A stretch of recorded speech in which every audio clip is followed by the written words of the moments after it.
Lahore high court ने नैब और anti corruption को 24 मार्च तक इमरान खान के खिलाफ तादीबी कार्रवाई से रोक दिया। लाहौर हाई कोर्ट ने नैब और एंटी करप्शन को 24 मार्च तक इमरान खान के खिलाफ तादीबी कार्रवाई से रोक दिया। मजीद जानते हैं डॉन न्यूज़ के नुमाइंदे राना बिलाल से। राना बिलाल, मजीद क्या पेशरफ्त सामने आई है, बताइएगा। जी देखिए, इमरान खान ने मुकदमात की तफसीलात हासिल करने के लिए लाहौर हाई कोर्ट में दरखास्त दायर की थी, जिस पर जस्टिस तारिक सलीम शेख ने अब से कुछ देर पहले समाअत की है और अदालत ने नैब और एंटी करप्शन को 24 मार्च तक इमरान खान के खिलाफ तादीबी कार्रवाई से रोक दिया है।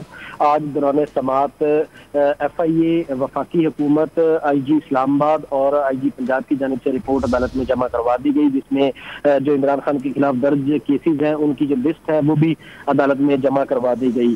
जो इमरान खान के वकील हैं की जानिब से दलाइल दिए गए कि कल मजमूई तौर पर 65 की रिपोर्ट थी और आज 84 मुकदमात इमरान खान पर दर्ज हो चुके हैं। और वफाकी हुकूमत के वकील ने बताया कि आज 23 मुकदमात की लिस्ट अदालत में जमा करवाई गई है। फवाद चौधरी भी अदालत में मौजूद थे और उनकी जानिब से कहा गया कि अब मुकदमात की तादाद 100 से जायद हो चुकी है। अदालत ने परसों तक नैब को और एंटी करप्शन को रिपोर्ट जमा करवाने की हिदायत की है और 24 मार्च तक इमरान खान के खिलाफ तादीबी कार्रवाई से रोक दिया है। बहुत शुक्रिया आपका राना बिलाल।